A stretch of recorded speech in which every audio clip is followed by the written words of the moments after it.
suis assez peu sur la psychologie. Je fais quelque chose de très physique quand je prépare un rôle. C'est vraiment quasiment exclusivement physique, quoi. Et sur le plateau, je suis bête au sens de, je suis super connecté, très au présent, très physique. J'utilise beaucoup les accessoires. Je suis pas du tout intellectuel. À contrario, en tant que scénariste, je crois que il y a peut-être des scénaristes beaucoup plus intuitifs que moi, qui vont aller, bam, ils vont écrire, ils vont lancer un jet, machin. Et moi, au contraire, je suis super justement intellectuel, théorique, et c'est super chouette d'avoir. Longtemps, il y avait de la contradiction dans le fait que je faisais ça. Je me disais, mais non, mais je peux pas être ça et ça, alors que c'est contradictoire. Et en fait, je trouve ça génial, les contradictions, les ambivalences. C'est très enrichissant. Et il faut accepter d'être autre, quoi. Exécuté par qui? Fabrice Florent.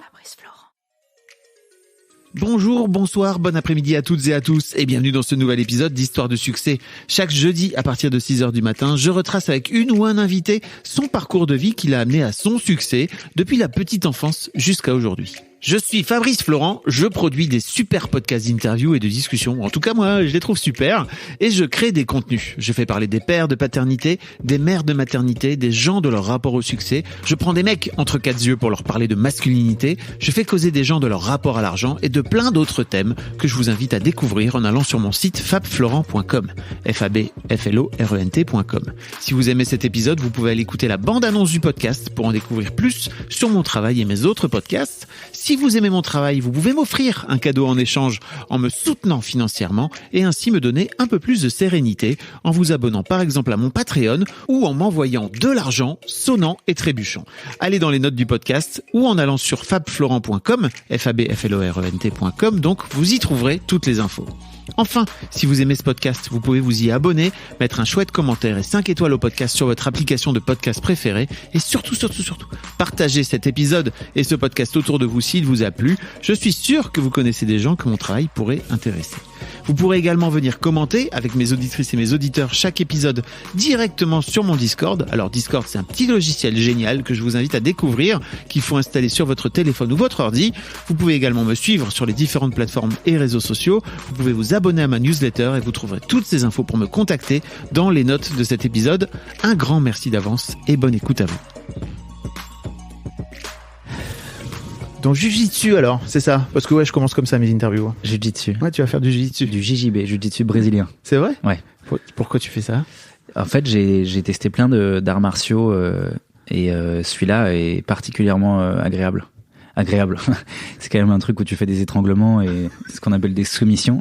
C'est d'une violence inouïe et en même temps c'est très doux, c'est très beau, c'est très technique. C'est très physique et ça coche beaucoup de cases que je recherchais. Et tu cherches, pourquoi t'as déjà fait des arts martiaux quand t'étais petit ou? Je faisais, assez peu. Ouais. Je m'y suis mis tardivement. Et je fais de la boxe, j'ai fait pas mal de boxe depuis quelques années. Et j'adore la boxe thaï notamment. Le seul inconvénient, c'est les coups.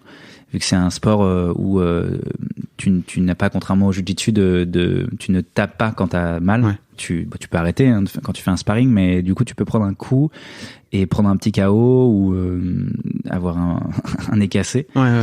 Et au jiu-jitsu, pour le métier, c'est pas vraiment c'est cool. Pas fou. Non, je suis pas censé en faire moi, mais en fait le jiu-jitsu, si t'as trop mal, tu tapes en fait. Et c'est c'est extrêmement apaisant comme sport. C'est un vrai art martial, hein, c'est pas un sport de combat comme la boxe qui est voilà, mais moi ça m'apporte beaucoup d'apaisement. Et dans ton métier aussi? Oui, vraiment, c'est assez global. Hein. J'ai commencé très récemment, hein, ça fait quelques mois que j'en fais, mais là je suis en tournage, donc je suis obligé de faire j'y vais beaucoup moins depuis que je suis en tournage. J'essaie d'y aller dès que je peux, ou même là je vais partir en Italie et j'ai déjà repéré un club dans lequel je peux aller. Et c'est ça s'étale, ça se diffuse un peu partout quoi. Et j'y suis allé énormément, c'est devenu un peu obsessionnel. J'y suis allé je sais pas 4-5 fois par semaine pendant plusieurs semaines d'affilée. OK. Et donc j'ai vraiment et puis c'est un art martial, j'en ai fait assez peu d'autres, mais en tout cas il y a une forme de rigueur que j'aime beaucoup et c'est ultra c'est technique, donc tu tombes pas forcément sur des cons en fait, vu que déjà rien que de mettre un kimono c'est pénible. Faut venir, l'hygiène est hyper importante. T'as le tatami, tu montes évidemment pas avec des chaussures sur le tatami. T'as plein de règles. Si tu les respectes pas, c'est ciao bye quoi. Et donc cette rigueur, elle l'encadre bien et elle permet à chacun d'être respectueux avant même d'avoir pu se confronter, avoir commencé le cours quoi. C'est un bon filtre. Ok. Donc je disais ça parce que tu pars juste après l'interview et donc ça me fait toujours marrer de me dire pourquoi tu fais du jiu-jitsu, c'est marrant. Donc Xavier, t'es acteur, comédien, scénariste, auteur donc. Oui. Tu fais plein de choses et t'es aussi humoriste / blaguiste dans un duo avec Ambroise Carminati. Que je vous invite à aller écouter parce qu'on a déjà fait un épisode d'Histoire de succès avec Ambroise. Je vous mettrai le lien dans les notes. Tu sais, on fait ça dans les podcasts. Ah, yes. On met les liens dans les notes de l'épisode. Cliquez. Vous pouvez aller cliquer pour écouter l'autre moitié de votre duo. On va raconter un petit peu. Ambroise, on a un peu parlé de comment vous vous êtes rencontrés, etc. Ouais. Et Ambroise, dans l'épisode, me disait il faut que tu interviewes Xavier parce que c'est le Romain Duris de 2021. Ah, c'est donc. Pourquoi il t'a présenté comme ça? Ça m'a fait marrer. Ouais, c'est étonnant. En fait, je suis le petit frère de Romain Duris, donc c'est peut-être ça. Ok. Ça doit être. Non, j'ai aucune idée. C'est pas la première fois. Je sais pas trop. Il doit avoir.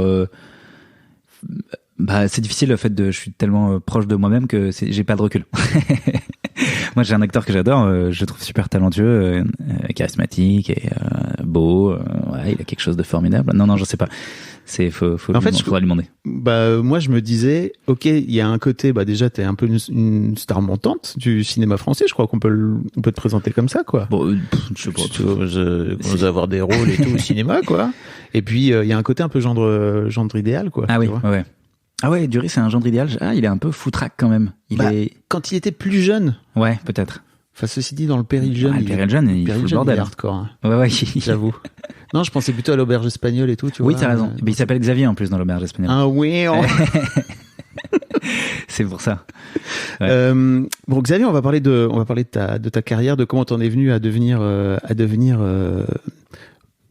artiste en fait, parce qu'à la base c'était pas du tout parti pour faire ça, si j'ai bien compris. Non. Mais la première question que je pose à tous mes invités, c'est à quoi tu ressemblais quand t'avais 7-8 ans? La fameuse question. Ouais. Eh bien, je me souviens pas très très bien. Je sais que visuellement j'étais très blond. J'étais même blond platine quoi, et les cheveux blancs. Assez timide, enfin même très timide. Absolument pas, très inhibé. J'étais pas forcément quelqu'un de très sociable. J'avais un chien que j'adorais, c'était mon meilleur pote. Et ouais, je vivais bien dans ma petite bulle. Je faisais mes petits trucs dans mon coin avec mon chien. J'étais assez solitaire, quoi. C'est quoi les petits trucs que tu faisais dans ton coin? Tu sais, t'inventes des histoires. Tu joues avec j'adorais les caplas. Les caplas, c'est des petits bâtons avec lesquels tu construis des choses. J'aimais bien ça. Mon chien s'amusait à les détruire. Ça m'emmerdait. Je l'engueulais. On communiquait très facilement. Et ouais, c'est l'espèce de petite fiction que tu te fais quand t'es gosse avec les moyens du bord. Et j'aimais bien ça. Mais j'étais assez solitaire, quoi. Pas de frères, sœurs? J'ai deux demi-frères et deux demi-sœurs. Ok, ouais. D'accord. Donc le chien, gros exactement. Poteau, quoi. Ouais, super poteau. T'avais pas de copains à l'école, de copines? J'en ai eu un peu, mais pas tellement. En tout cas, à ces âges-là, ouais, un peu, mais c'était pas. En fait, j'ai changé de pas mal d'écoles, et puis c'est un âge où tu fais 7 kilomètres, c'est déménager d'un continent, quoi. Et après, quand je suis arrivé à Paris pour faire mon collège, j'ai commencé à trouver un peu d'amis, mais j'étais assez timide, donc c'était pas non plus, c'était pas délirant, quoi, comme sociabilité. Ok. Est-ce qu'il y a un moment donné où t'as commencé à sortir de ta coquille? Je suis sorti de ma coquille quand je suis parti vivre à l'étranger après mon bac. Ah ouais, donc beaucoup plus tard. Plus tard, ouais, complètement. Après, j'avais des amis que je vois toujours qui sont des super potes, mais j'étais pas très à l'aise socialement, et j'avais besoin de m'éloigner pour changer, parce que tu pars loin, c'est bon, c'est métaphorique, hein, tu fais une distance. J'aurais pu aller à Angers ou à Caen, ça aurait été peut-être la même chose. J'avais eu cette opportunité de partir aux États-Unis, donc là-bas j'ai vraiment recommencé un peu je suis reparti un peu de zéro. Ok. souvent un truc qui arrive Ouais. post-bac ou après le lycée, quoi. Eh bah oui, tout à fait. Mais alors, quand t'étais plus jeune, t'étais dans ta bulle, tu restais quand même, t'étais un gamin qui écrivait des histoires, etc., déjà à l'époque? Non, pas du tout. Je jouais aux jeux vidéo énormément. Ok, quoi comme jeu vidéo, par exemple? J'ai joué beaucoup à Diablo 2. Oui. J'ai joué beaucoup à Warcraft, tous les Warcraft et en particulier Warcraft 3 et World of Warcraft. J'étais vraiment dans une guilde, j'y passais j'y passais littéralement tout mon temps libre. J'arrivais chez moi, je me connectais, je me couchais très tard, je jouais jusqu'à tard et le week-end, du vendredi soir au dimanche soir, c'était que du jeu vidéo. Et de fait, c'est des fictions. Et dans World of Warcraft, c'est une très grande fiction. Il y a un univers fou, quoi. Bien sûr, ouais, c'est mythologique. Tu choisis ton personnage et à partir de ça, tu crées quelque chose de justement très collectif. Et c'est plutôt dans le virtuel que j'ai sociabilisé et que j'ai créé du collectif, avec toute la distance que permet le virtuel. Donc ton avatar, qui est évidemment ce que tu rêverais d'être. Hein. J'étais un paladin, hyper fort. Enfin, yes. j'avais plein de personnages différents, mais je sais pas si t'as joué toi à World of Warcraft. Un peu, ouais. Alors j'ai joué une nuit à World of Warcraft, mais c'est tout. Je suis un peu plus vieux que toi et moi je commençais à monter ma boîte à l'époque. Ah bah oui. J'ai joué une nuit, je me souviens très bien, j'ai commencé à 22h, j'ai ouvert les yeux, je me suis dit ok, il est 6h du mat, faut que je désinstalle ce jeu direct, sinon je vais ruiner ma boîte. Sinon ça n'aurait jamais existé, Mademoiselle n'aurait jamais existé. C'était une bonne, franchement je crois vraiment que c'était une très bonne décision. Mais effectivement, je suis passé à côté de World of Warcraft. En revanche, j'ai beaucoup joué à Warcraft 3. Ah ouais, c'était avant. Du coup, t'avais encore ouais, ça te ruinait pas. J'étais étudiant. Ouais. On s'en foutait un peu, quoi. Warcraft 3, extraordinaire comme jeu. Bah oui. C'est formidable. Je pense à ça parce que je te vois très bien. J'ai écouté quelques interviews de toi et tout. Tu racontes que t'es très analytique. J'ai l'impression que t'as un cerveau. Ouais. J'aime ça, la théorie, ouais. Voilà. Tout à l'heure, on était en train un peu de parler de cinéma et tout. Et t'es tout de suite rentré dans ton téléphone pour aller voir qui avait réalisé quoi, etc., etc. Ouais. Et Warcraft 3 fait partie de ces jeux où il y a énormément de construction et il faut faire aller ton cerveau, quoi. Ah ouais, complètement. C'est très, faut être très rapide. D'ailleurs, à mon époque, c'était le tout début donc c'est début 2000, mais il commençait à y avoir quelques très très rares joueurs professionnels. Il y avait l'équipe des GG qui était l'équipe de France qui jouait à Counter-Strike. Donc moi je m'entraînais dans la même salle qu'eux. Et wow. Ah ouais, j'étais un peu le petit. Si j'avais été aujourd'hui jeune au sens de collégien lycéen, je serais évidemment joueur professionnel. Et je regrette. T'étais bien placé, t'étais bien ranké. J'étais plutôt fort. En fait, j'étais mauvais à la plupart des choses globalement. Mais il y avait un endroit, mais j'étais pas du tout le meilleur, hein, par ailleurs. J'étais juste parmi autour de moi, j'étais l'un des meilleurs, mais c'était des gens tous amateurs, mais c'était vraiment, en même temps c'est logique, j'y passais littéralement tout mon temps. Je pense que avec ce temps passé, je devais pas être si bon que ça, parce que j'imagine que quand tu consacres ta vie à quelque chose, tu dois vraiment être très fort. Et en l'occurrence, moi j'étais juste pas mauvais, mais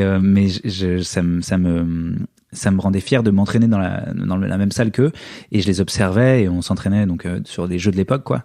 Et Warcraft notamment est un jeu qui permet, qui ouvre plein de mythologies. C'est un jeu qui est collectif et il faut être extrêmement rapide. Et on m'en parlait l'autre jour, c'était il y a longtemps, mais c'est il y a beaucoup de ces joueurs-là ont été recrutés dans des grandes sociétés, notamment dans la finance. Et c'est un terme que j'ai oublié, où il faut prendre des décisions extrêmement rapidement et de manière collective. Et en fait, ce sont des jeux dans lesquels, ou même des jeux comme Dota ou LoL, League of Legends, tu dois communiquer très vite, prendre une décision extrêmement rapidement, collectivement, parce que c'est des équipes de 5. Et ça c'est quelque chose d'assez stimulant intellectuellement. Et donc il y en a plein qui en tout cas c'est ce qu'on me racontait, qui étaient recrutés dans des grosses boîtes. Ils auraient pu faire Polytechnique, c'était pareil, quoi. Bah oui. Enfin, quoi qu'il arrive, en fait, c'est des cerveaux, c'est des cerveaux géniaux, quoi. Bien sûr, ouais, complètement. Et très, très créatifs aussi. Oui, clairement. Ok, donc t'es rentré par là dans le jeu vidéo, et c'est un peu ce qui t'a... Il y a cet aspect de collectif aussi, c'est ça qui était important pour toi? Ah ouais, complètement, parce que à l'époque, on jouait dans des salles de jeux en réseau, donc en plus, on n'était pas tous isolés chez soi. Ouais. On allait à un endroit, comme le cinéma, où on se déplace pour... Bon, le cinéma, tu crées pas quelque chose immédiatement, t'es passif, quoique tu dois être actif, mais l'œuvre est déjà créée. Là, on était dans des salles avec parfois 30, 40 ordinateurs et on communiquait non pas comme aujourd'hui avec des casques, mais on communiquait avec la voix. Et on était et il m'arrivait régulièrement de faire des nuits entières le week-end. C'était extraordinaire. C'était On arrivait le soir, 21h, 22h, on repartait le petit matin. Bon, c'est pas forcément, faut pas le faire trop, mais c'était des beaux souvenirs, quoi. Et t'avais quel âge là? C'était lycée, c'est ça? Ouais, collège. Collège, ouais, carrément. Tout le collège, tout le lycée. C'était vraiment pendant de nombreuses années. Après, ça a progressivement disparu, les salles de jeux en réseau. Moi, je suis parti à l'étranger et quand je suis revenu, en fait, il y a eu l'avènement des ordinateurs puissants à la maison. Il y a eu Facebook. Il y a eu tout a été assez rapide après. Je sais plus. Et puis la DSL et tout qui a commencé à se démocratiser très fort. Oui, complètement. Le Wi-Fi qui a planté le game du câble. Le bon modem à l'ancienne. C'est clair.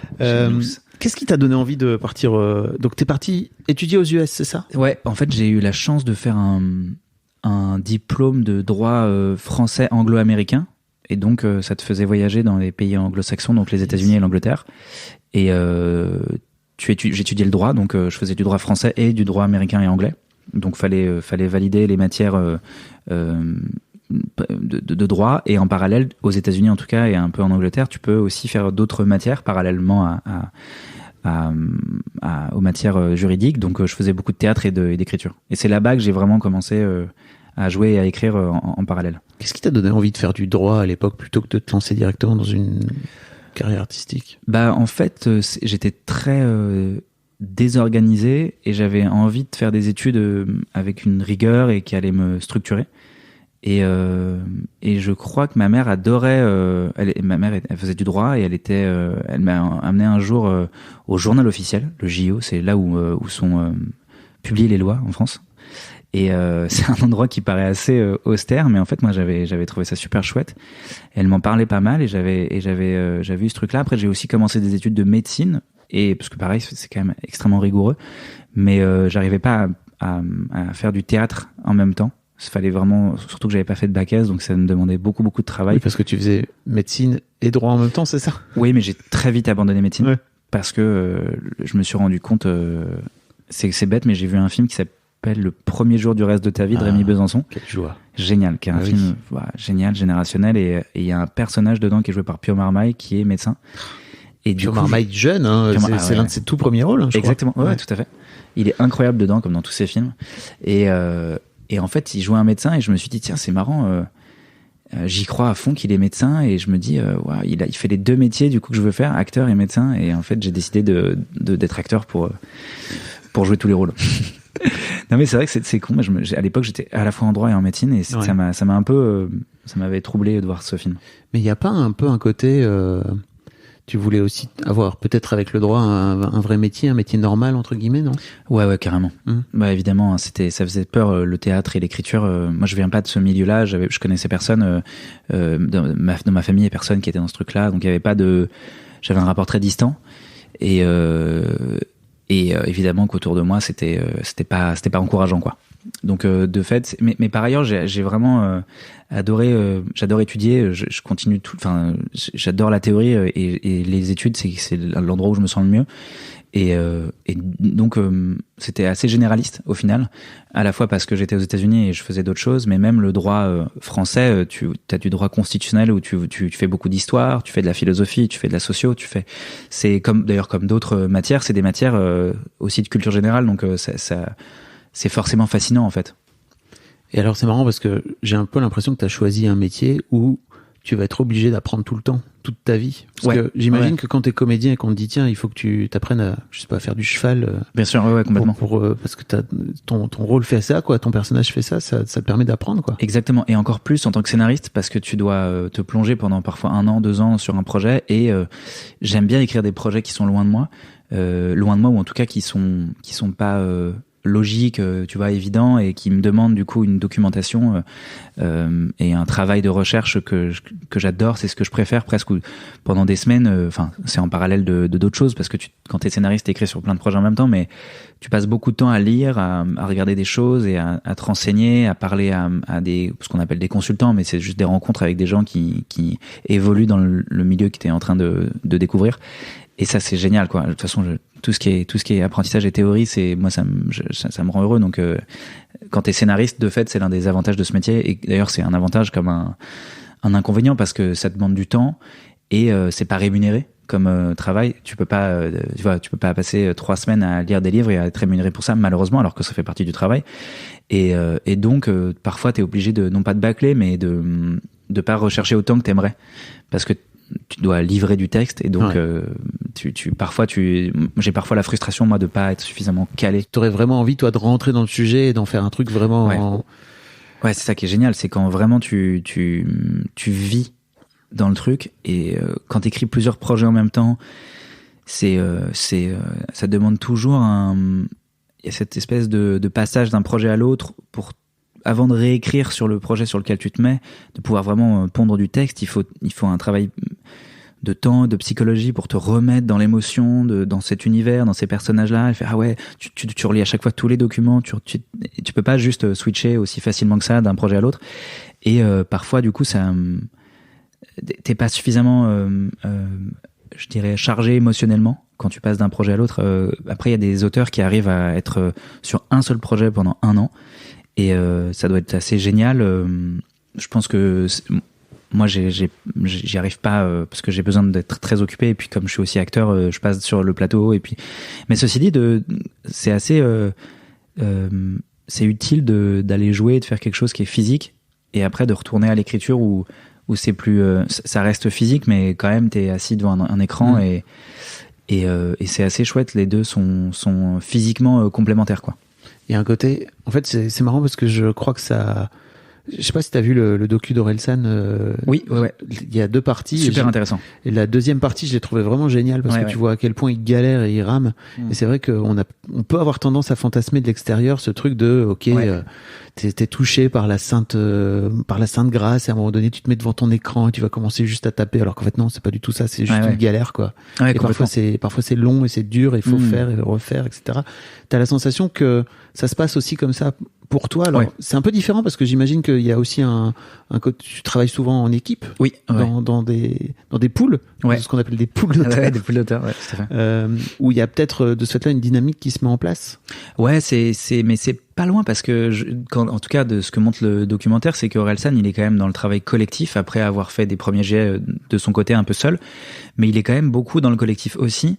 Et même en atelier d'écriture, tu passes beaucoup de temps ensemble à discuter, à élaborer collectivement une fiction, mais tu fais des allers-retours entre cet état de collectif et des endroits un peu plus individuels où tu dois trouver des choses et ensuite les confronter au collectif. Donc c'est juste que, contrairement à ce que montre le documentaire d'Orelsan, où lui il peut passer plusieurs semaines seul, quand t'es en atelier, ce sera jamais plus de je ne sais pas combien de jours, quoi. Mais c'est ça qui est chouette, c'est de s'organiser pour que, par exemple, tu te vois tous les lundis, mardis, et tu aies ensuite un espace personnel pour pouvoir travailler et arriver le lundi d'après avec déjà, en général, moi j'aime bien que chacun reparte avec des devoirs, entre guillemets, soit des recherches, soit du texte à pondre, même si c'est pas forcément écrire concrètement de la fiction, mais juste de travailler sur tel conflit intime de tel personnage, ou sur tel parcours, ou sur pour la semaine prochaine un tel va trouver tous les obstacles sur ce personnage-là, ou plein d'idées pour tel épisode. Enfin voilà, chacun repart avec un fragment de ce qu'on va devoir ensuite confronter,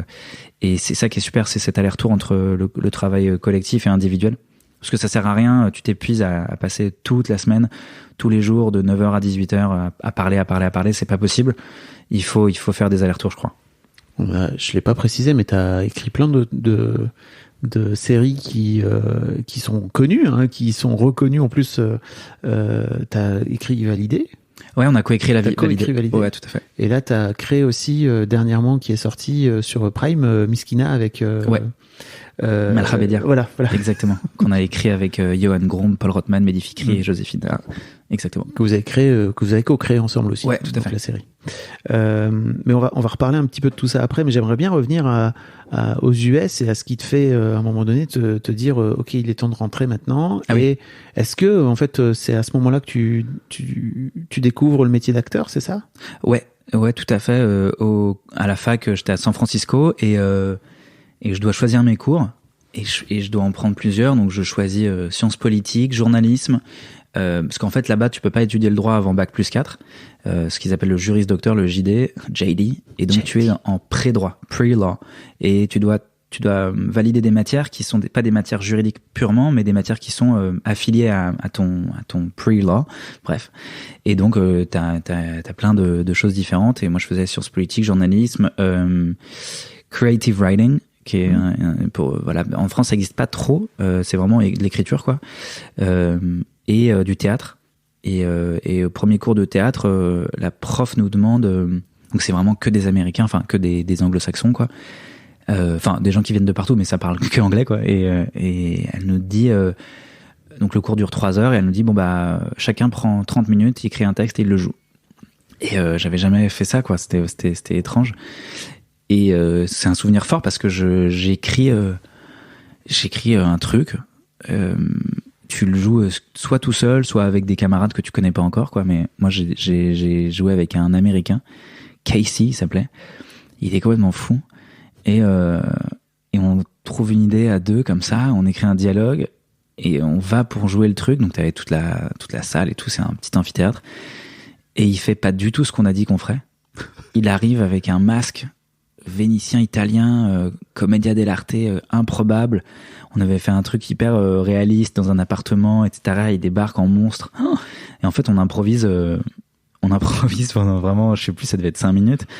C'était en anglais en plus, donc moi, j'étais waouh. Et c'était incroyable.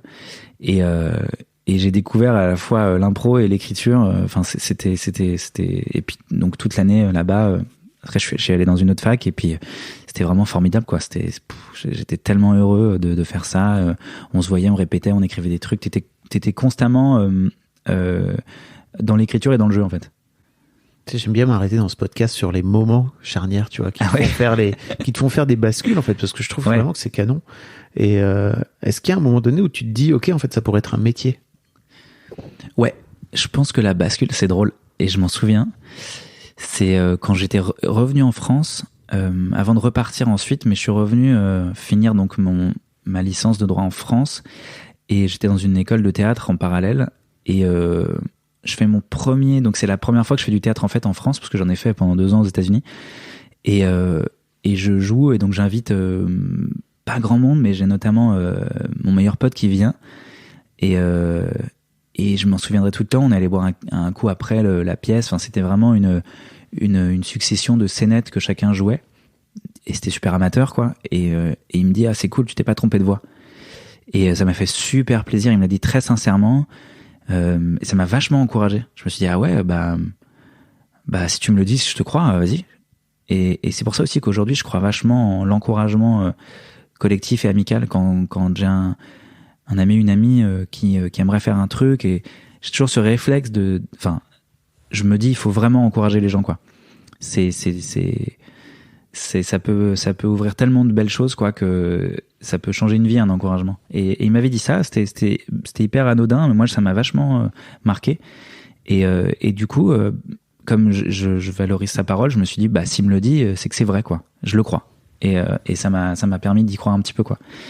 Tout en continuant mes études de droit, et en étant, je pense aussi, incertain de plein de choses, hein. C'est pas non plus le storytelling veut que je te dise ouais, et puis après c'est machin, mais en fait non bah oui, ça se fait pas aussi simplement. non, pas du tout. Après, c'est long et pénible. Parce qu'il y a la peur aussi, j'imagine, non, de te dire, ok, ça veut dire que si j'arrête le droit, bah je lâche un peu ce métier normal entre guillemets, quoi, tu vois, pour me lancer dans la vie de troubadour. Ouais, complètement. La peur qui est à la fois la peur de l'avenir, et la peur aussi hyper physique qu'on oublie quand on raconte le passé, et quand on se souvient, on oublie le physique. On a que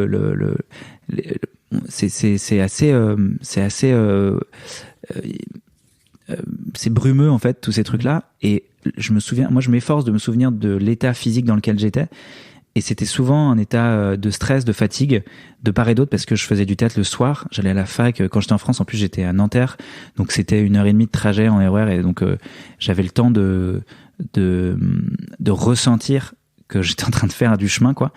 C'est métaphorique, mais c'est con, mais quand tu le fais physiquement, le chemin, et je me souviens des hivers que je passais à Nanterre, à l'université, des nuits blanches de la bibliothèque universitaire, des dimanches à Beaubourg, à la BNF, parce que c'est les 2 seules bibliothèques à Paris qui sont ouvertes le dimanche, les 2-3 heures d'attente l'hiver pour aller se poser à Beaubourg, tous ces trucs-là, je m'en souviens très bien.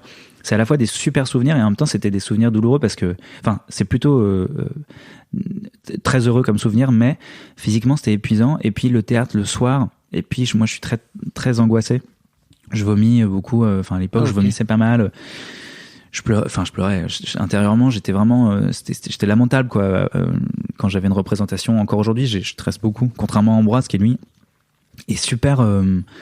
Très fort quoi, il tient, en fait je pense qu'il doit stresser comme tout le monde, mais il le tient quoi. Il a vraiment le je sais pas, c'est un truc, il arrive à il a dû s'endurcir, ou peut-être qu'il a juste une personnalité différente, mais moi je tiens très mal la pression. Encore aujourd'hui, alors que tu fais ce métier depuis des années, quoi. Ah ouais. La scène particulièrement, pour moi, est un endroit de douleur et de stress, et autant qu'un endroit de joie, évidemment. Hein.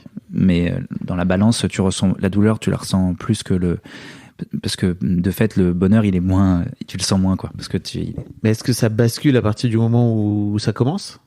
C'est vraiment le stress avant le truc, ou alors quand t'es sur scène, ça continue Ça continue quand t'es pas dedans. Ce qui arrive quand tu joues régulièrement, il y a des moments où t'es pas dedans, et il y a rien de pire que de pas être dedans et de sentir que ta voix est bloquée, de voir que ça marche pas, que ça rigole pas trop, et puis bon bah c'est un mauvais moment, parce que très souvent quand ça arrive, t'as beau y aller à fond, il y a un truc qui est indicible, mais ta présence je sais pas, elle est voilée par ton stress, ou elle est il y a quelque chose qui bloque un peu, quoi, et je pense que les spectateurs sont les premiers à le ressentir. Parfois on dit ouais putain, la salle était dure ce soir. J'ai du mal à croire que la salle soit plus dure un soir qu'un autre. À vrai dire, c'est toi qui as pas réussi à la transformer, cette salle, quoi. C'est un peu notre métier aussi, quoi, de faire avec ce qu'on a, et bon, je pense qu'il y a des soirs avec et des soirs sans, mais les salles sont ce qu'elles sont, et les spectateurs viennent comme ils sont, donc eux aussi ils ont leur journée, quoi. Et je sais plus, la question c'était, on parlait de cette peur, en fait, tu vois. Ah oui, ouais. Et donc bah la peur, ouais, elle était à la fois parce que j'avais des échéances concrètes, beaucoup d'examens à l'université. Je faisais du droit français et américain et anglais, donc on avait plein de matières différentes. C'était assez compétitif parce qu'il y avait un classement, contrairement à la fac de droit normal entre guillemets. Nous on avait un classement pour savoir qui allait faire son master dans quelle fac américaine ou anglaise. Parce qu'en gros tu pars à l'étranger, puis tu reviens, puis tu repars, et donc en fait c'était un peu comme la première année de médecine, mais pendant 3 ans, quoi. Et donc beaucoup de compétitivité, des matières difficiles, parce que t'en as plein qui sont franco-américains, franco-anglais dans ces trucs-là. Moi je l'étais pas du tout, j'étais pas du tout le meilleur, et à côté le théâtre qui était très douloureux pour moi, mais j'avais très envie d'en faire, et puis je m'efforçais de faire des cours de chant, des cours de danse, et pareil, c'était des endroits d'inconfort complet, quoi. Mais d'ailleurs, comme le jiu-jitsu brésilien dont je te parlais, c'est un endroit qui est très inconfortable, parce que tu passes ton temps à être étranglé par quelqu'un, t'as le nez sous les couilles de quelqu'un, ou sous son cul. Enfin, c'est des positions qui sont particulièrement inconfortables, et ça t'apprend à tenir. Et donc c'est en ça que ça ensuite ça a un effet qui se dilue dans ta vie. C'est que, et je pense qu'à l'époque c'était pareil, c'est aussi ce que je recherchais, c'est que je recherchais un inconfort qui puisse m'endurcir, mais au sens vraiment autant mental que physique, quoi. C'est ah bah tiens, je suis fier de moi, on est en plein mois de février, et je suis allé à mon cours de théâtre, j'avais pas envie, je rentre, il est 23h, je dois prendre mon RER, etc. C'est des trucs, tu te couches, t'es content d'avoir réussi à faire ça, parce que à la fin tu le fais parce que tu aimes la matière en soi, même si elle est difficile mais c'est dans tous les milieux c'est pareil, quoi. Cette forme d'accomplissement, quoi, qui est un cadeau. J'ai l'impression que t'es toujours entre ton cerveau et ton corps, en fait. Tu vois ce que je veux dire? C'est-à-dire que j'ai l'impression que t'es un mec très mental. Ouais. Je t'entendais dire dans un bon moment là, vous avez fait avec Kian et Navo, que t'avais tendance à prendre tous les films et à tous les regarder, à tous les décortiquer, et à décortiquer les séquences, à faire des séquenciers, en fait, de tous les films, si bien que finalement tu finis par plus jamais regarder un film en tant que spectateur. Ouais, c'est rare. Ouais, c'est vrai. Juste, t'es devenu comme, j'imagine, comme les musiciens qui écoutent la musique, qui sont incapables de l'entendre et de l'apprécier pour juste caler. Ouais. Ouais, tu vois, j'ai toujours l'impression que t'es un peu entre les deux et que justement, peut-être ce métier de comédien te fait revenir dans ton corps aussi, quoi. Ouais, t'as raison. Exact. Ouais, c'est très vrai. Et c'est super intéressant parce que t'as plein de méthodes différentes. Les acteurs sont tous très différents. T'as une anecdote, à chaque fois je me trompe dans quels étaient les acteurs de ce film, mais je crois que à chaque fois Ambroise me dit, c'est pas ça. Je crois que c'est Laurence Olivier et Sean Penn, mais ça se trouve c'est Dustin Hoffman, j'en sais rien. Ok. Ambroise va me corriger, chaque fois je me plante et ils vont faire une scène où ils sont censés être épuisés. Et juste avant la scène, t'as l'un des deux, je crois que c'est Sean Penn, qui part courir autour de l'immeuble pour arriver fatigué, transpirant. Et il regarde l'autre acteur, il dit mais toi tu cours pas, tu te fatigues pas? Il dit bah non, je vais juste jouer en fait. Et en fait, à chaque fois qu'on raconte cette histoire, j'ai toujours je me dis toujours ah ouais, mais celui qui est le plus classe, c'est celui qui arrive à jouer sans aller courir, alors que pas du tout. Pas du tout. On s'en fiche. Ce qui compte, c'est que t'as ta méthode. Et j'adhère complètement à ça et à des méthodes différentes. Et même moi, parfois, j'ai besoin de me fatiguer avant une prise parce qu'il faut être fatigué, ou je me mets dans un état physique pour accompagner dans la scène. Parfois, je le fais pas parce que j'en ai, mais peu importe. Et tout ça pour dire que je suis un acteur un peu bête et très intuitif. C'est que je pose peu de questions. Je suis assez peu sur la psychologie. Je fais quelque chose de très physique quand je prépare un rôle. C'est vraiment quasiment exclusivement physique, quoi. Et sur le plateau, je suis bête au sens de, je suis super connecté, très au présent, très physique. J'utilise beaucoup les accessoires. Je suis pas du tout intellectuel. À contrario, en tant que scénariste, je crois que il y a peut-être des scénaristes beaucoup plus intuitifs que moi, qui vont aller, bam, ils vont écrire, ils vont lancer un jet, machin. Et moi, au contraire, je suis super justement intellectuel, théorique, et c'est super chouette d'avoir. Longtemps, il y avait de la contradiction dans le fait que je faisais ça. Je me disais, mais non, mais je peux pas être ça et ça, alors que c'est contradictoire. Et en fait, je trouve ça génial, les contradictions, les ambivalences. C'est très enrichissant. Et il faut accepter d'être autre, quoi. Parce qu'on a tendance à croire que si t'es comédien, tu peux pas être auteur. Oui. Et que il faut pas faire les deux. Et que là où toi, tu prouves bien que t'es capable de faire les deux sans aucun problème, quoi. Ouais, c'est vrai qu'il y en a pas beaucoup, finalement, hein, des comédiens auteurs, ou des comédiennes autrices. Il y a pas mal d'acteurs qui écrivent, mais qui sont pas forcément scénaristes réellement, au sens de, moi, je fais des ateliers d'écriture, j'écris des projets qui sont pas forcément autour de moi, etc. Je suis capable et j'adore écrire pour d'autres gens, et j'adore écrire avec d'autres gens, des projets qui sont loin de moi. Et donc, mais ça demande vraiment un quotidien qui est très différent. C'est-à-dire que c'est un quotidien d'employé de bureau, dans le sens où tu as des horaires qui sont quotidiennement respectés, qui sont les mêmes. Tu vas travailler dans un bureau, c'est juste t'as des tableaux sur les murs pour pouvoir travailler dans le collectif, mais c'est à l'opposé du métier d'acteur où en fait tu tournes dans des endroits différents, t'as des textes différents, c'est beaucoup plus libre et bordélique au final.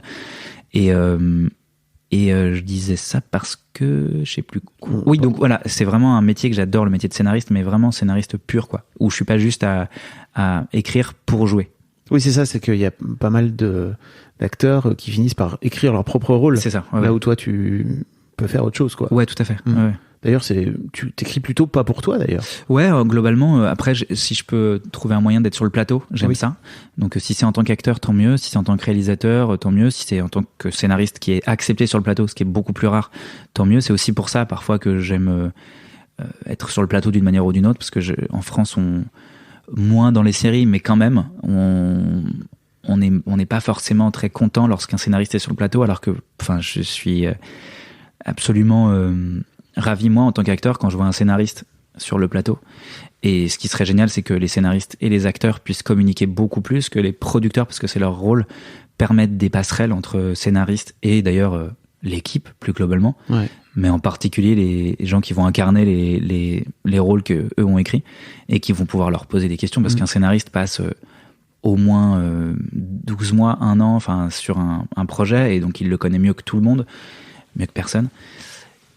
J'ai interviewé Marie Roussin dans ce podcast, qui est la créatrice, mais je mettrai un lien pareil dans les notes pour les gens qui veulent aller l'écouter, parce que elle est la créatrice de Mixte, Oui, sur tout à fait. Prime. Ouais. Et elle racontait, elle a été formée aux US et tout, et elle Ouais. racontait qu'en fait, elle avait vraiment voulu créer le truc en tant que showrunneuse et de pouvoir être sur le plateau, et qu'en fait, Oui. pour elle, c'était hyper important d'y être, etc., quoi, tu vois, Ouais, de ouais. pouvoir, comme tu dis, en fait, échanger et passer son temps à aussi discuter à la fois avec le réalisateur, avec les comédiens, etc., quoi.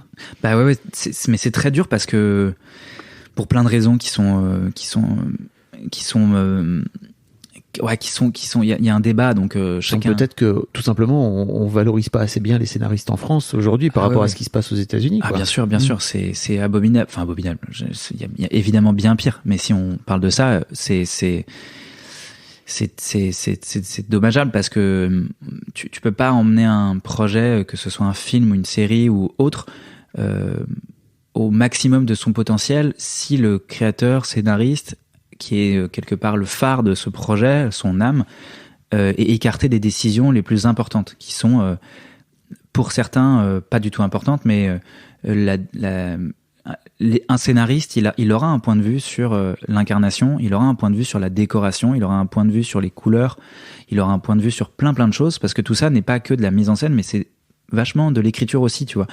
Et c'est aussi pour ça que, après, ça a beaucoup changé en quelques années en France, mais si on regarde de l'autre côté de l'Atlantique, il y a vraiment une raison pour laquelle il y a des grandes séries américaines depuis plus de 20 ans maintenant, c'est qu'il y a eu des showrunners qui avaient des points de vue super forts, des personnalités parfois fortes, mais surtout une connaissance pointue et un point de vue sur leur univers, leur personnage, et on leur a laissé la parole, et ce sont eux qui ont apporté une continuité artistique et de fragmenter en mettant un metteur en scène à tel endroit, et puis tel producteur artistique, tel directeur artistique, et puis en ne communiquant pas, à la fin, l'œuvre, elle ressemble...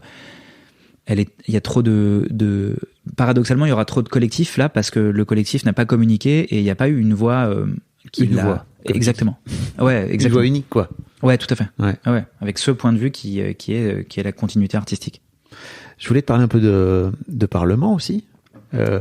C'était t'as terminé de tourner la saison 3 là, c'est ça? On vient de la terminer. Ouais. Qui est en fait pour moi je t'ai entendu parler du casting. Donc t'es le rôle principal, tu joues ce jeune assistant parlementaire qui vient au Parlement européen et qui découvre un petit peu, c'est dispo sur France TV / enfin c'est super. Ouais, c'est France Télé, ouais. C'est gratuit. C'est gratuit. C'est disponible. C'est gratos. Et franchement, c'est trop bien. Enfin, et puis ton rôle est vraiment canon, je trouve. C'est chouette, merci. Et la progression. Alors, j'ai hâte de voir la saison 3, mais j'ai vraiment adoré la progression entre la saison 1 et la saison 2. Et je t'entendais dire que t'avais préparé ce casting parce que tu le voulais vraiment. Oui. Avec ton hypnothérapeute. Ouais. Et là, on revient, tu vois, au corps. Ouais, tout à fait. C'est vrai. Qu'est-ce qui s'est passé exactement? Pourquoi? Je fais de l'hypnose depuis un moment maintenant, et j'ai une hypnothérapeute qui s'appelle Agathe Maire, que je salue chaleureusement. Bonjour Agathe. Bonjour Agathe. Elle est brillante, et on travaille en l'occurrence plein de choses différentes, mais j'aime beaucoup travailler soit en écriture, soit dans le jeu. Et dans le jeu, c'est en fait, c'est ce que tu pourrais travailler. Chaque acteur a une méthode de travail différente. Tu peux le travailler seul, avec un coach, avec dans une salle de répétition, et trouver la corporalité du personnage, quel est son regard, quelle est sa posture, quel est son ancrage. Enfin, il y a plein de questions que tu peux te poser, sa voix.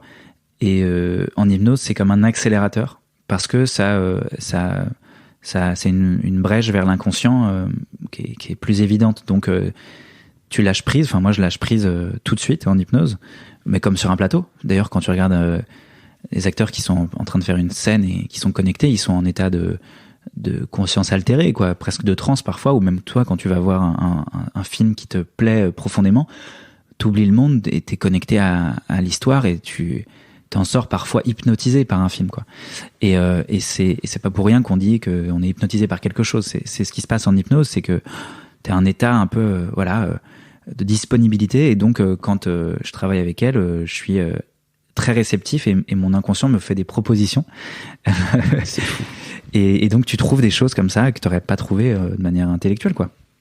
Et donc tu as inventé avec elle en séance, c'est ça Exactement. Le perso, quoi. Et je le fais, là je l'ai refait pour le film que je suis en train de faire, et il y a des choses qui sont nées que j'aurais jamais imaginé, moi, de manière consciente, complètement. Ou alors, je le sais pas, mais je crois pas. Et qui peut le dire? Eh bien, personne.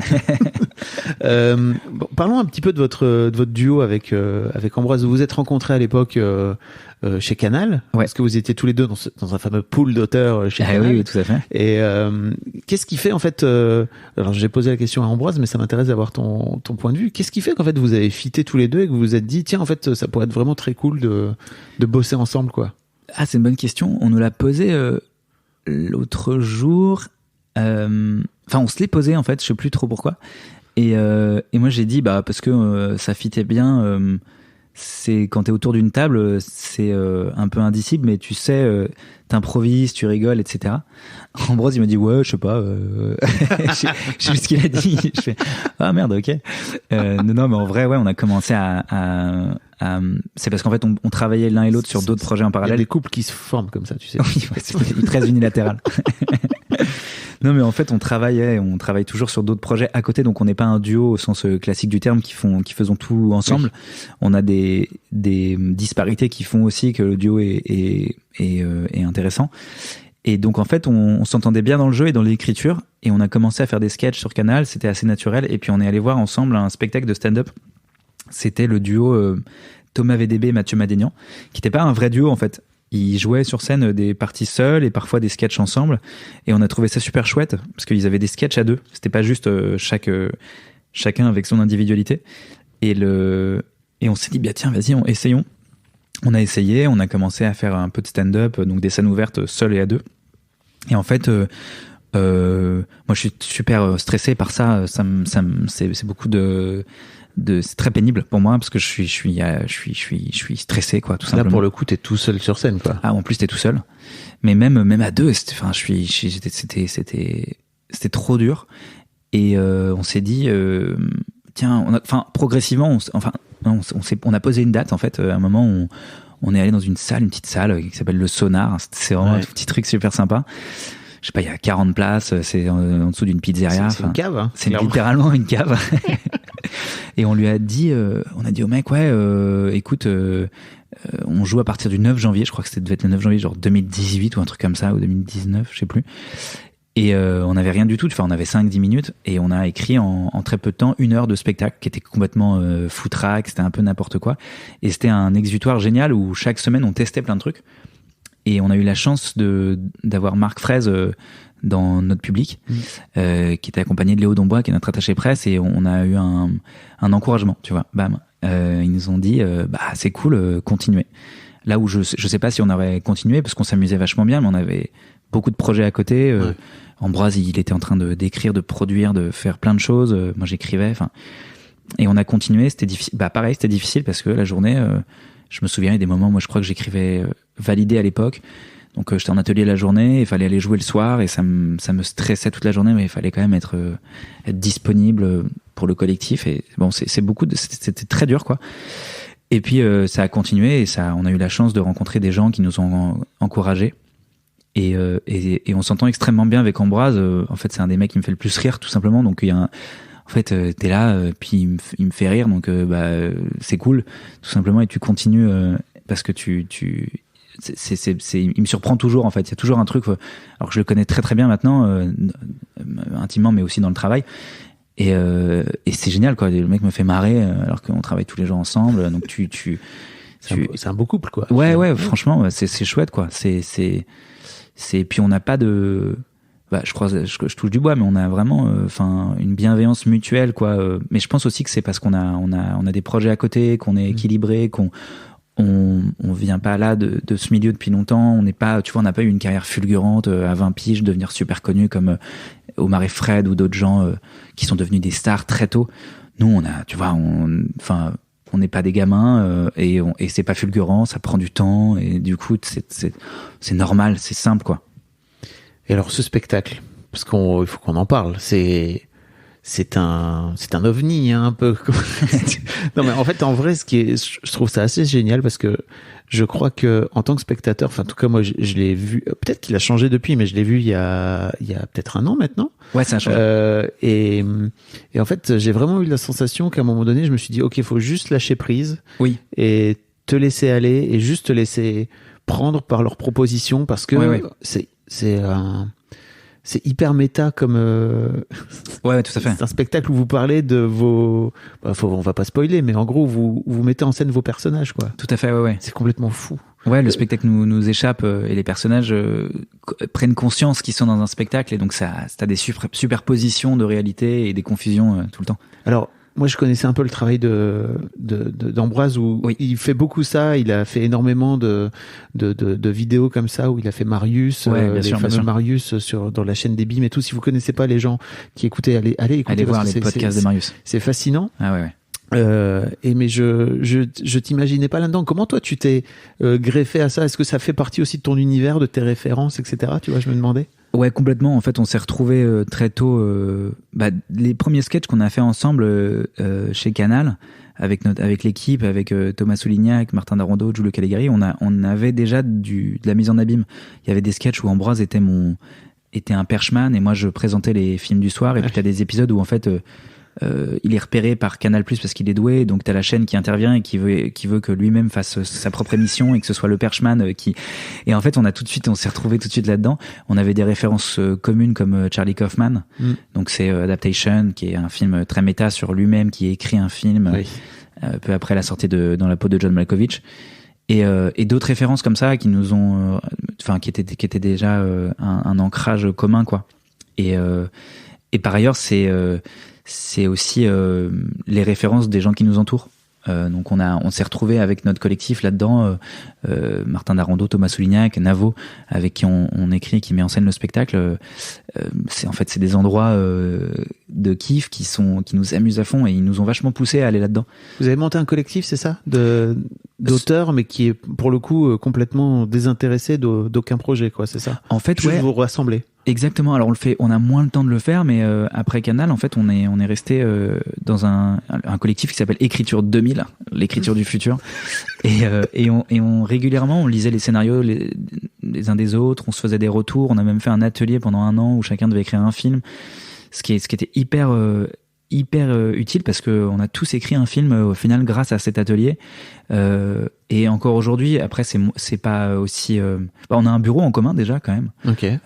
Tu vois, avec Ambroise et avec plein d'autres scénaristes, on a un bureau dans lequel on se croise régulièrement.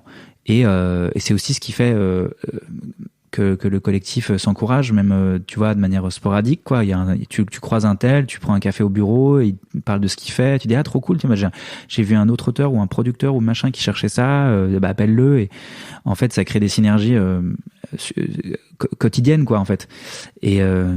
Et t'es bloqué sur un projet, donc tu lui dis je sais pas, ça parle de ça, il dit mais ok, mais pourquoi tu parles de ça au final, et c'est du ping-pong constant et un peu informel, et c'est extrêmement utile quand t'es scénariste et dans un truc un peu solo, quoi.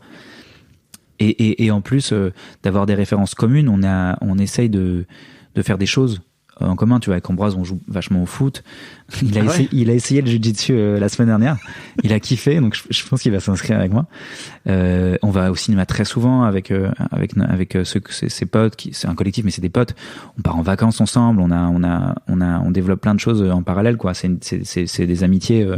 Mais comme on parlait de BD tout à l'heure, plein d'auteurs de BD qui sont copains et qui s'entraident Et t'as la sensation que de vivre des choses ensemble, ça permet de pouvoir faire avancer les projets pro, pour le coup? Ouais, totalement. Je pense que ça, en fait, ton langage commun, il est cinématographique et il est sentimental. Et ça peut mal se passer quand tu travailles avec des potes. Ça dépend des personnalités de chacun. Pour l'instant, moi, ça se passe très bien. Ça fait un moment maintenant, et c'est une chance de travailler avec des amis. Parce que quand tu travailles beaucoup, que tu fondes une famille, que t'as des choses dans la vie qui t'éloignent de tes potes, le travail est quelque chose que tu continues à faire de manière quotidienne. Donc, si tu bosses avec tes potes, tu continues de voir tes potes, quoi. Et là, plus récemment, j'étais avec mes potes justement de lycée qui sont des vieux amis. Par un hasard, on travaille dans le cinéma. Parce qu'on a tous eu des voies un peu différentes, on est parti à l'étranger, et puis en fait on a dû se retrouver. J'ai mon meilleur pote, lui, qui est scénariste maintenant, qui a eu d'autres carrières avant, et on bosse super bien ensemble, tu vois. Et on a décidé d'écrire un projet pour être entre potes l'autre jour. Enfin, l'autre jour, c'était l'été dernier. Enfin, il y a 1 an maintenant. Et le truc se fait, c'est un film qu'on fait entre copains. Du coup, tu pars en vacances pour bosser, c'est à moitié des vacances, à moitié du boulot. Enfin, c'est surtout beaucoup de boulot, mais c'est assez récréatif, quoi. Comme quand t'es acteur sur un plateau avec des potes, quoi. Ça arrive, tu crées des affinités. Bah, en fait, tu taffes et en même temps, tu t'amuses. C'est une chance de très rare, quoi, de pouvoir faire ça. Et il faut la saisir si tu peux et si ça marche, quoi. Vous êtes en train de créer un projet de série, c'est ça, avec Ambroise, ou c'est un peu tombé à l'eau? Avec Ambroise, non, pas du tout. Au contraire, Ouais. avec Ambroise, on écrit une série là. On n'est pas seul. On a 2 autres auteurs qui s'appellent Clémence D'Argent et Joséphine A. On fait ça avec Margot Marciano, notre productrice, pour un diffuseur, mais c'est secret. C'est secret. C'est top secret. Et c'est super. Et l'autre projet, c'est un projet de film avec des copains. Mais bon, quand t'es scénariste, de toute façon, t'as plein de projets en même temps, donc tu développes. Et en fait, vaut mieux. C'est d'ailleurs ce que dit Greg Daniels, qui est le créateur de The Office version US américaine.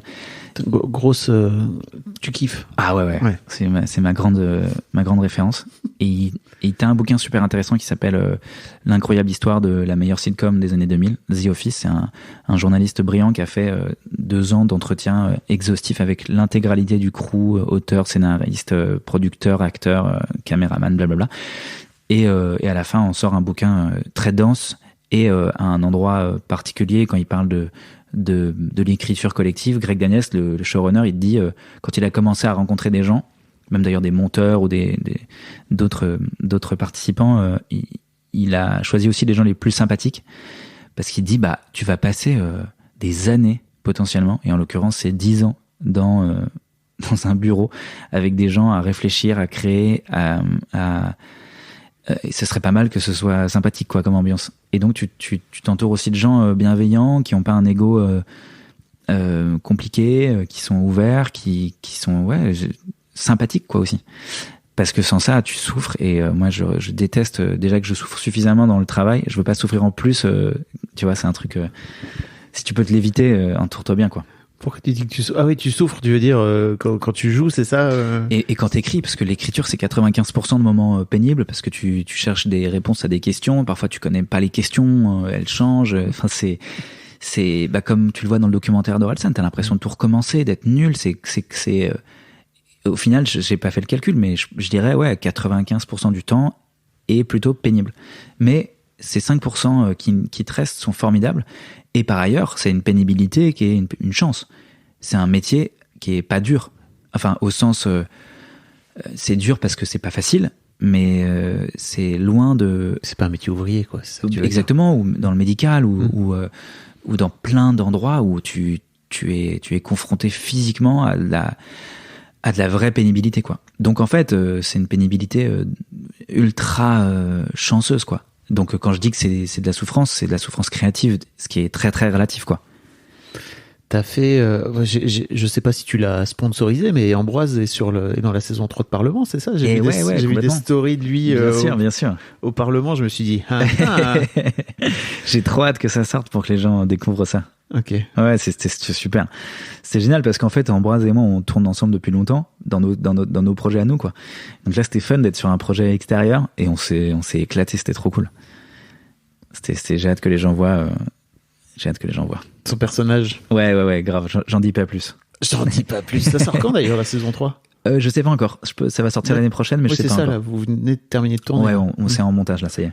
Et il nous reste encore une journée de tournage dans pas longtemps qu'on doit finir des trucs. Ok. Ouais. C'est quoi tes projets pour 2023? Bah, on reprend le spectacle. Là, on a fait juste une petite pause d'1 mois parce que je pars tourner à l'étranger. Là, je tourne un film depuis 3 semaines et on part tourner à Naples pendant 5 semaines. Là, c'est un super projet écrit par Clémence D'Argent et Émilie Noblet et réalisé par Émilie Noblet avec Louise Bourgoin et Noémie Lovski. Et c'est un super film. C'est une comédie où je joue un spécialiste de l'apprentissage du latin en immersion. Qui fait une thèse sur ça, et on est avec Louise Bourgoin qui est elle une prof de latin, et on part à Naples pour un concours de latin avec des élèves. C'est très chouette, ça se termine en février, on reprend le spectacle dans la foulée, T'as un film aussi qui sort avec Alexandra Lamy, là, c'est ça qui était... Normalement, ouais, je crois que ça doit sortir. Ah bah ouais, c'est ça. Ok, ouais, Tu peux voir sur Allociné. Ah bah j'espère que c'est un film qu'on a tourné il y a plus d'1 an maintenant, mais il manquait des scènes au Japon et le Japon était fermé pendant longtemps, donc il a fallu attendre qu'ils rouvrent leurs portes pour finir le film. Ça sort là, et puis donc j'ai ce film que je tourne qui sortira je sais pas quand. Ensuite je tourne un autre film en février, une comédie de Jean-Baptiste Sorel super drôle où je joue un méchant. Ça va être super fun ça. Ah, tu joues un méchant, tiens. Ouais. Je t'imagine pas dans un rôle de méchant, tu vois. Mais justement, ça va être cool. Non, j'ai hâte, c'est super cool ça. Et j'ai écrit une série qui s'appelle Terminal pour Canal+, qu'on doit tourner, je pense cet été. Il y a la série que j'écris avec Ambroise là qu'on écrit, dont on parle pas, mais c'est un projet secret. Un projet secret qu'on devrait tourner en 2024 parce que ça va mettre du temps. C'est une série assez complexe. Il y a la saison 2 de Miskina qu'on est en train d'écrire là, qui se tourne, qui a été validé pour le coup. Bah écoute, je crois bien. Hein, je crois bien. En tout cas, nous on écrit et on tourne a priori en septembre prochain. Ok. Non, je pensais à ça parce que Mixte s'est fait. Ben ouais, je sais bien. S'est fait cancel, s'est fait annuler. Ouais, malheureusement, c'était une super série. Ouais, ça fait partie du jeu, hein, avec c'est les ça. plateformes là aujourd'hui. T'écris et puis tu sais jamais si ça se fait. Donc en fait, jusqu'au bout, tu peux avoir des mauvaises surprises. Hein, donc pour l'instant, on écrit, mais tu sais jamais. Et puis j'écris des films à côté. Des films. Ouais, j'ai trois projets de films que j'aime beaucoup là. Ouais. J'ai fait un court-métrage qui est sorti il y a pas longtemps et on est en train d'écrire la version longue avec mon co-auteur Jean-Christophe Brianchon. J'ai un autre film que j'écris aussi avec Jean-Christophe et 2 autres amis, Mauricio et Baptiste, qui est une grosse comédie qui se passe sur un bateau de croisière. Alors c'est des projets qui sont déjà financés, genre ça dépend. Souvent les productions mettent des tickets en fait pour vous permettre de développer, c'est ça le projet. Mais ils sont tous au moins donc ce qu'on appelle optionnés, c'est-à-dire que tu signes un contrat d'auteur ponctuel avec un producteur qui t'encadre pendant quelques mois. Donc t'écris le projet, enfin t'écris une présentation, ça dépend de ce que tu veux présenter à la chaîne. Et ensuite tu présentes à la chaîne. Donc dans le cadre d'une série, tu présentes ce qu'on appelle une bible. Et ensuite si la chaîne est intéressée, elle lance un développement. Donc ça, chaque chaîne a sa politique, mais en gros, ils payent pour que tu écrives la série. À tout moment, ça peut s'arrêter s'ils sont pas contents ou s'ils ont un changement d'édito. Il y a plein de raisons. Ensuite, ça part en tournage, mais donc c'est la chaîne qui paye le développement et la série. Dans le cinéma, ça fonctionne différemment. Tu signes une option, mais là, le producteur en général te fait écrire en entier le scénario avant de l'envoyer à une chaîne. Et donc c'est le producteur qui prend à sa charge le développement du film. Et en l'occurrence, pour les séries, elles sont toutes déjà en développement avec une chaîne, avec pour certaines un tournage déjà prévu et même un casting qui est en cours, tu vois. Et pour les films, ils sont tous signés avec un producteur, mais on doit les écrire avant de les proposer à une chaîne. Ok. Donc c'est travail de longue haleine. Est-ce qu'il y a un truc sur lequel je t'ai pas amené, dont t'aurais aimé causer? Si, ouais, c'est vrai qu'en fait, là, pour quand on me demande de faire des interviews, de la promo, c'est toujours à la fois sympathique quand on parle comme là des choses. Donc j'adore rentrer dans le vif. Et souvent c'est très individuel. Donc il y a un truc où j'essaie le plus possible de pas oublier les gens avec qui je travaille, de les citer, etc. Et je le fais à chaque fois. Je me dis putain, mais je l'ai pas fait assez. J'ai pas été assez. J'ai pas assez pris en compte et rendu même publiquement le côté collectif de la chose. Et j'ai toujours une frustration, c'est bizarre quand je parle de ce que je fais, quand on me pose des questions, je me dis ah purée, j'ai oublié de citer un tel, donc en fait je dis ça, j'ai rien à dire de particulier à part j'ai vu quelques interviews de toi pour préparer cette interview et tout, et je t'ai senti, et même là encore, tu vois, tu parles beaucoup des gens, tu fais beaucoup de dédicaces, c'est un vrai truc que tu fais. Ouais, mais pas assez, tu vois. Pas assez. Okay. C'est un vrai truc. Non, mais parce qu'en fait c'est tellement, on centralise tellement autour d'une personnalité, c'est comme ça, hein, et je me rends compte qu'il y a un truc,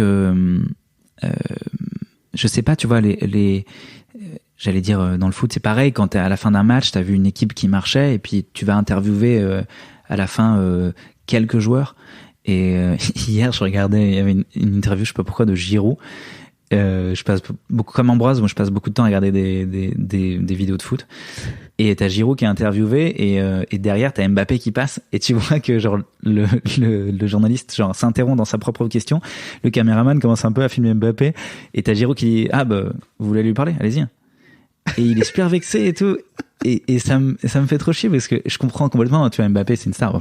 Surtout je suis extrêmement loin de me comparer à Mbappé. Enfin, faut pas interpréter le truc bizarrement. Non, mais je comprends ce que tu veux dire. Dans le sens où, tu vois, il y a un truc super collectif dans le foot, comme dans l'écriture, comme dans le jeu. Mais de fait, on centralise et on individualise le truc et à chaque fois, et je le comprends parce que moi-même, j'ai envie d'aller écouter, tu vois, des créateurs et tout. Mais par exemple, Eternal Sunshine, c'est un film que j'adore et c'est une idée originale de Pierre Bismuth, qui est un artiste belge, il me semble, qui est complètement inconnu. Et durant la remise de l'Oscar, quand Eternal Sunshine est sorti, il y avait donc Michel Gondry, Charlie Kaufman, qui est le scénariste américain, et Pierre Bismuth, qui a, je crois, pas parlé du tout, et était super réservé, super timide. Peut-être qu'il avait pas du tout envie de parler, mais j'aimerais trop savoir, j'aurais aimé connaître son point de vue aussi, tu vois. Il y a un truc sa discrétion m'a vachement attiré. Et j'ai beaucoup souffert, moi, dans ma vie, de gens qui prenaient vachement de place, qui en laissaient peu. Et quand t'es acteur et parfois auteur qui marche, tu te rends compte que tu fais de l'ombre aux gens. Et ça me frustre beaucoup. Et parfois, je me rends même pas compte. Et parfois, je me rends compte. Et à chaque fois, c'est quelque chose qui est douloureux. Et parfois, je préfère vraiment ne pas parler, quoi. Et bon, ça, je dis ça après une heure où je me suis étalé. C'est intéressant. Mais non, mais parce que t'as cité beaucoup de gens. Je fais beaucoup d'interviews et en fait c'est très rare d'entendre des artistes qui citent autant les gens qui ont pu les aider, qui ont pu. Mais surtout moi je dépends des gens, quoi. C'est-à-dire que seul je suis une quiche vraiment, quoi. Je crois qu'on l'a tous compris. Ouais. Non, et puis après t'es tout seul devant la caméra, t'es tout seul devant. Non, parce que t'as un metteur en scène, t'as un scénario, tu vois, et t'as une équipe de fous, quoi, sur Parlement. Mais franchement je te jure, je lis le texte, quoi. C'est tellement bien écrit, et les metteurs en scène, Jérémy Saint, Amélie Noblet, Noé, qui est le créateur, Noé Debré, Amélie Bonin sur cette saison, Pierre Dorac, Maxime Caligaro. Et ils sont vraiment, c'est tellement facile, quoi. Particulièrement sur Parlement, j'arrive là-dedans, mais putain, mais tout le boulot est fait, quoi. Moi, je fais mon clown, je lis le texte, mais ils ont tellement fait le boulot difficile, le boulot de l'ombre, quoi. Et là, je continue de tourner donc avec Émilie Noblet qui a réalisé des épisodes de Parlement. Et tu vois, elle est super discrète. On parle rarement d'elle, alors que c'est la génie, c'est elle qui fait tout le truc, quoi. Là, je vois sur le film, putain, mais elle a une subtilité, elle a une créativité, une réactivité. Et je me dis, mais on n'entend jamais parler cette fille. Mettre en contact. Ouais, carrément. Avec grand plaisir pour la voir. De ouf. Dans le podcast. Ah ouais, carrément. Merci beaucoup, Xavier. Merci beaucoup. Je mettrai tous les liens sur Internet pour pouvoir aller suivre ton actualité et tout. Et puis le spectacle aussi qui reprend en février, c'est ça ? Le 14 février pour la Saint-Valentin. À la Comédie de Paris tous les mardis à partir du 14 février. Un grand merci à toi, c'était cool. Merci beaucoup. Bonjour, bonsoir, bon après-midi à toutes et à tous et bienvenue dans ce nouvel épisode d'Histoire de succès. Chaque jeudi à partir de 6h du matin, je retrace avec une ou un invité son parcours de vie qui l'a amené à son succès depuis la petite enfance jusqu'à aujourd'hui. Je suis Fabrice Florent, je produis des super podcasts d'interviews et de discussions. En tout cas, moi, je les trouve super. Et je crée des contenus. Je fais parler des pères de paternité, des mères de maternité, des gens de leur rapport au succès. Je prends des mecs entre quatre yeux pour leur parler de masculinité. Je fais causer des gens de leur rapport à l'argent et de plein d'autres thèmes que je vous invite à découvrir en allant sur mon site fabflorent.com. FABFLORENT.com. Si vous aimez cet épisode, vous pouvez aller écouter la bande-annonce du podcast pour en découvrir plus sur mon travail et mes autres podcasts. Si vous aimez mon travail, vous pouvez m'offrir un cadeau en échange en me soutenant financièrement et ainsi me donner un peu plus de sérénité en vous abonnant par exemple à mon Patreon ou en m'envoyant de l'argent sonnant et trébuchant.